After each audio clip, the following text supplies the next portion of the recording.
तुम्हें एक बात बताऊं, जब तुम चांद को देखकर शायरियां पेल रहे थे ना, तब चांद ने अपना एक चेहरा तुमसे छुपा रखा था। कन्फ्यूशियस को मानने वाले कहते हैं कि दुनिया में हर चीज़ के दो पहलू होते हैं। कुछ ऐसा ही अपने चांद के साथ भी है। ये दो फोटो देखिए आप अपनी स्क्रीन पर। लेफ्ट साइड वाली जो फोटो है वो चांद की सामने वाली साइड की है, जैसे हम हमेशा देखते रहते हैं। राइट साइड वाली जो फोटो है वो चांद की पीछे वाली साइड की है, जिसे हमने अपनी नंगी आंखों से नहीं देखा। आई एम श्योर आपने भी नहीं देखा होगा। आज से 60 साल पहले तो हमें पता भी नहीं था ये पीछे वाली साइड दिखती कैसी है। हमने सिर्फ एक ही साइड देखी थी। फिर रूस का एक यान गया और पीछे वाली साइड की फ़ोटो खींच कर लाया।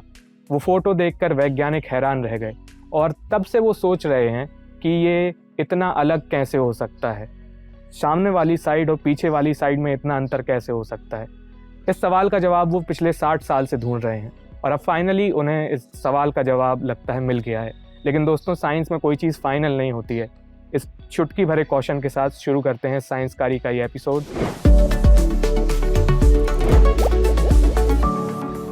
नमस्ते, मैं आयुष हूँ। आप साइंसकारी देख रहे हैं और साइंसकारी के इस एपिसोड में हम चांद की दो साइड की बात करेंगे, जिनके बारे में शायद आपको पता होगा, शायद नहीं पता होगा, लेकिन उसको लेकर एक हालिया रिसर्च आई है और ये टॉपिक दोबारा चर्चा में आ गया है। बैकग्राउंड आपको बदला हुआ लग रहा होगा, थोड़े अपने मौजूदा सेटअप से अलग माहौल में है, तो अगर कुछ गलतियाँ ज़्यादा लगें तो इसके लिए माफ़ करिएगा, हाथ जोड़ के विनती है। चलिए शुरू करते हैं साइंसकारी का ये एपिसोड। लेकिन आगे सीरियस बातें हों उससे पहले दो हल्की बातें करना चाहता हूँ मैं।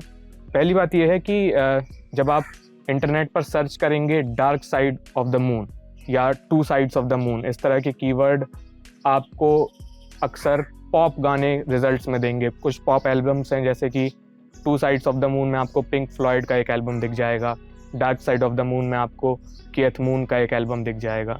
मामला ये है कि पॉप कल्चर ने इन चीज़ों को घेर रखा है, मतलब वहाँ भी ये चर्चा का विषय है और गानों की कीवर्ड ज़्यादा स्ट्रॉन्ग है साइंस से, तो नीचे स्क्रॉल करने के बाद आपको साइंस देखने को मिलेगी। वही साइंस आज हम इस एपिसोड में डिस्कस करेंगे। सबसे पहला सवाल ये है कि हमें चांद की एक ही साइड क्यों दिखती है। तो ऐसा है कि हमें पता है कि चांद पृथ्वी की परिक्रमा करता है, वो उसके चक्कर काटता है, लेकिन वो उसके चक्कर इस तरीके से काटता है कि हमें सिर्फ उसकी एक ही साइड नज़र आए। अब एग्जाम्पल के लिए वो गेम याद कीजिए जो बचपन में शायद आपने खेला होगा, जिसमें दो बच्चे होते हैं यूजुअली उस गेम में, वो दोनों ऐसे हाथ क्रॉस करते हैं और दोनों एक दूसरे के हाथ पकड़ के फिर चक्कर काटते हैं, ऐसे ऐसे ऐसे ऐसे ऐसे ऐसे। या आपने नहीं खेला है तो देखा होगा, पंजाब का बॉलीवुड में वो टिपिकल सीन दिखाते हैं, सावन आ गया तो दो लड़कियां ही करके ऐसे वो वही वाला चक्कर राउंड राउंड। पॉइंट ये है कि उसमें भी वो चक्कर तो काट रहे होते हैं एक दूसरे के, लेकिन वो इस तरीके से काटते हैं कि सिर्फ सामने वाले का चेहरा दिखता है, उसमें पीठ नहीं दिखती है। तो इसी तरीके से हमारा चांद और पृथ्वी भी वही वाला गेम खेल रहे हैं। तो मून की सिर्फ एक ही साइड हमें नज़र आती है। इस फिनोमिना को कहते हैं टाइडल लॉकिंग, और इसी टाइडल लॉकिंग के चलते हमें चांद की पीठ कभी दिखाई नहीं देती। अगर हम, वैसे तो क्या पीठ क्या सामने का हिस्सा, पर अगर हम दो हेमिस्फीयर को माने कि ये वाला गोलार्ध चांद का मुखड़ा है और ये वाला गोलार्ध चांद की पीठ है, तो हमने सिर्फ ये वाला हिस्सा ही देखा है, क्योंकि वो इस तरीके से मूव करता जाता है कि पृथ्वी के सामने सिर्फ यही हिस्सा रहता है। लेकिन 1959 में ये पूरी कहानी बदल जाती है और हमें चांद की पीठ दिखाई दे जाती है, जैसे कह सकते हैं फार साइड ऑफ द मून भी जिसे कहते हैं, है ना। ये कैसे होता है, इसकी लंबी कहानी थोड़ी सी शॉर्ट में सुन लेते हैं। वर्ल्ड वॉर 2 खत्म हो गया, उसके बाद रूस और अमेरिका के बीच शीत युद्ध छिड़ा। तो ज़मीन पे ये लोग बोर हो गए जब एक दूसरे से कंपटीशन करते करते, तो अंतरिक्ष में रेस लगाने लगे। इसे स्पेस रेस का नाम मिला और तब स्पेस एक्सप्लोरेशन खूब ज़्यादा इन दोनों ने किया। पहले किसी ने पहला मानव भेज दिया अंतरिक्ष में, फिर किसी ने ऑर्बिटल फ्लाइट कर दी। तो इस तरीके से क्या होता है कि 1959 में रूस चांद की पीछे वाली साइड एक यान भेज देता है। उसमें कोई इंसान नहीं था, अनमैन्ड मिशन था, और उसमें एक कैमरा लगा होता है। तो वो जो यान होता है उसका नाम होता है लूना 3, और लूना 3 पहली बार चांद की पीछे वाली साइड की तस्वीर खींच कर लाता है, और इस तरह मनुष्यों को पहली बार चांद की पीछे वाली साइड का दीदार होता है। अब ये वाली साइड देख तो ली, लेकिन देख के वैज्ञानिक हैरान रह गए कि सामने कुछ और मामला है, पीछे कुछ और मामला है। ये वाली, वैसे जो लूना 3 जो फोटो खींच के लाया था रूस का 1959 में, ये बहुत अच्छी क्वालिटी की फ़ोटो नहीं थी। आगे चलकर अमेरिका के और रूस के और ज़्यादा मिशंस गए, जिनके कैमरा अपग्रेड होते गए, तो बढ़िया क्वालिटी की फ़ोटो आई। फिर और ज़्यादा स्टडी किया, रूस ने लूनार मैप वगैरह भी निकाला पीछे वाली साइड का, और उनको स्टडी करके ये लगा कि यार ये तो विजिबली आपको देखने से ही, बहुत ज़्यादा उसमें कुछ वैज्ञानिक होने की ज़रूरत नहीं है, आपको देखने से ही समझ में आ जाएगा कि ये दोनों साइड एक दूसरे से कितनी अलग हैं। तो अब सवाल उठता है कि यार ये अलग क्यों हैं। सबसे पहले हम उन अंतरों को थोड़ा सा मार्क कर लेते हैं, उन डिफरेंसेस को, ताकि हम उन पे आगे डिस्कशन कर पाएँ। तो विजिबली क्या चीज़ें अलग दिख रही थी और एक्चुअली में क्या केमिकल कॉम्पोजिशन वगैरह भी क्या अलग है, इनको थोड़ा सा डिस्कस कर लेते हैं। तो हम जब सामने वाली साइड देखते हैं चांद की, जो हमें यूजुअली रोज़ दिखती है रात के वक्त या जब भी पूर्णिमा में आप कह लीजिए, तो हमें कुछ बड़े बड़े काले काले धब्बे नज़र आते हैं, जिनको सदियों से शायरों ने चांद पर लगे दाग कहा है। लेकिन जो पीछे वाली साइड की अगर आप फोटो देखते हैं तो उसमें छोटे छोटे गड्ढे नज़र आते हैं इन बड़े काले गड्ढों के मुकाबले। ये बहुत कम है, बहुत छोटा सा एक हिस्सा, छोटे छोटे गड्ढे नज़र आते हैं, जैसे किसी टीनेजर का चेहरा नहीं हो जाता है पिंपल में, मजाक कर रहे हैं, उसको ज़्यादा सीरियसली मत लीजिएगा। लेकिन वो गड्ढे जो होते हैं ना, छोटे छोटे गड्ढे जो पीछे वाली साइड पे हमें नज़र आ रहे हैं, उनको कहते हैं क्रेटर। ये क्रेटर कैसे होते हैं कि अंतरिक्ष में बहुत सारी छोटी बड़ी चट्टानें इधर उधर टहल रही हैं, तो जब ये आके किसी ग्रह या उपग्रह से टकरा जाती है ना बहुत तेज़ स्पीड से, तो वहाँ पे गड्ढा कर देती हैं और उसी गड्ढे को क्रेटर कहते हैं। तो चांद की पीछे वाली साइड तो बहुत सारे क्रेटर नज़र आ रहे हैं, लेकिन सामने वाली साइड वो क्रेटर उतने ज़्यादा नज़र नहीं आ रहे हैं, उसके मुकाबले जो बड़े काले धब्बे नज़र आ रहे हैं। इन बड़े काले धब्बों को मारिया कहा पुराने लोगों ने। मारिया ग्रीक शब्द है जिसका मतलब होता है समुद्र, सी। तो पहले के लोगों ने ऐसी कल्पना की कि यार जैसे पृथ्वी पे समुद्र वगैरह हैं, वैसे ही अपने चांद पे भी रहे होंगे, लेकिन वो सूख गए। तो सूखने के बाद जो काला काला हमको दिख रहा है वही वो समुद्र का बचा हुआ हिस्सा है। ये कल्पना थी, प्राचीन कल्पना, ये सच नहीं है। वो बड़े काले धब्बे जो हैं वो चांद पर वॉल्केनिक एक्टिविटी के कारण खूब सारा लावा वावा बहा, फिर वो ठंडा हो गया, तो ऐसे ठंडे होने के बाद राख काली हो जाती है ना, वैसा ही मामला है वहाँ। तो वॉल्केनिक एक्टिविटी के कारण वो समुद्र वाली वो प्राचीन कल्पना है। अब डिफरेंसेस देखिए, ये एक तरफ दिख रहे हैं बड़े काले धब्बे, पीछे दिख रहे हैं छोटे छोटे गड्ढे। ये तो विजिबली नज़र आने वाले अंतर हैं, आप भी फोटो देखेंगे तो आप भी बता देंगे। बाद में जो मिशंस गए उनसे थोड़ा सा केमिकल कॉम्पोजिशन वगैरह की स्टडी हुई, तो ये समझ में आया कि आगे का केमिकल कॉम्पोजिशन और पीछे का केमिकल कॉम्पोजिशन तो पूरी तरह अलग है। आगे जो रासायनिक तत्व मिल रहे हैं वो पीछे से पूरी तरह से गायब हैं। खासकर हम देखें पोटेशियम, फॉस्फोरस, थोरियम, इस तरह के जो एलिमेंट्स हैं इन्हें PKT एलिमेंट्स कहा जाता है। तो ये PKT एलिमेंट्स सामने वाली साइड के कुछ कुछ इलाकों में हैं, लेकिन पीछे वाली साइड तो एकदम ही मिसिंग है। तो विजिबली अलग दिख रहा है और केमिकली भी बहुत अलग है। ऐसा क्यों है?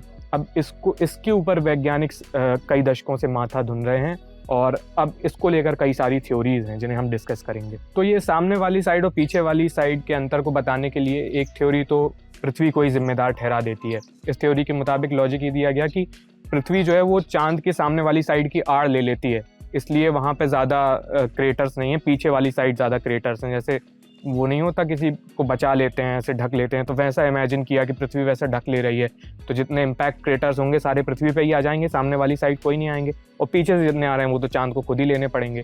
लेकिन ये थ्योरी बहुत ज़्यादा कन्विंसिंग इसलिए नहीं है क्योंकि अगर हम थोड़ा सा जूम आउट करके देखें अपने इस इमेजिनेशन से, तो पृथ्वी का जो डायमीटर है, उसका जो व्यास है, और पृथ्वी से चांद की जो दूरी है, तो पृथ्वी से चांद की दूरी पृथ्वी के डायमीटर के मुकाबले बहुत ज़्यादा है। तो ऐसे में पृथ्वी अगर बहुत दूरी से कोई एस्टेरॉइड या कोई चट्टान आ रही है तो बहुत छोटा सा हिस्सा चांद का ढक पाएगी पृथ्वी सामने वाली साइड का, जैसे इनसिग्निफिकेंट है, मतलब उसका कोई मतलब नहीं है पीछे वाली साइड और आगे वाली साइड का कंपैरिजन करना हो तो इसलिए ये वाली थ्योरी तो ढह जाती है। अब बात ये आती है कि वैज्ञानिक इस लॉजिकल कंक्लूजन पर पहुंचते हैं कि यार क्रेटर्स तो दोनों जगह बराबर ही रहे होंगे, दोनों जगह बराबर एस्टेरॉइड इम्पैक्ट हुआ होगा, लेकिन सामने वाली साइड क्या हुआ है, ये वॉल्केनिक एक्टिविटी हुई है सामने वाली साइड। यहाँ तक तो मामला सेटल हो जाता है कि सामने ज़्यादा लावा बहने के कारण सामने वाली साइड पीछे वाली साइड से अलग है। लेकिन ऐसा क्यों है, इसको समझाने के लिए भी दो थ्योरीज हैं, मतलब कई सारी थ्योरीज हैं, लेकिन हम आपको दो थ्योरीज बताएंगे। एक जो बहुत कन्विंसिंग सी लगती है, पुरानी थ्योरी है, और एक जो हाल ही में आई है जिसके कारण हम ये वीडियो शूट कर रहे हैं। तो सबसे पहले थ्योरी नंबर 1, पहली वाली थ्योरी कहती है कि चांद की क्रस्ट में अंतर है सामने वाली साइड और पीछे वाली साइड, इसलिए उसकी वॉल्केनिक एक्टिविटी में अंतर है। क्रस्ट किसी भी ग्रह या उपग्रह की बाहरी वाली जो सबसे लेयर होती है उसको क्रस्ट कहते हैं। आपने पढ़ा होगा ज्योग्राफी में, क्रस्ट होती है, फिर मेंटल, फिर कोर। तो ये थ्योरी कहती है कि जो चांद की सामने वाली साइड की क्रस्ट है वो बहुत ज़्यादा पतली है, इसलिए यहाँ वॉल्केनिक एक्टिविटी ज़्यादा है। अब ऐसा क्यों है, इसके लिए क्या रीज़न है, ये पतली क्यों है, पीछे वाली मोटी क्यों है? तो जब ये बन रहे थे चांद और पृथ्वी एकदम अर्ली स्टेज ऑफ फॉर्मेशन में थे, तो बहुत ज़्यादा गर्म हुआ करते थे, पृथ्वी पे भी बहुत ज़्यादा वॉल्केनिक एक्टिविटी थी, लावा वावा बह रहा था। लेकिन अब ऐसे में देखिए चांद पृथ्वी के सामने है ना, तो पृथ्वी बहुत ज़्यादा गर्म है। अब दोनों धीरे धीरे करके ठंडे होने चालू होते हैं लाखों करोड़ों साल के क्रम में आगे चलकर।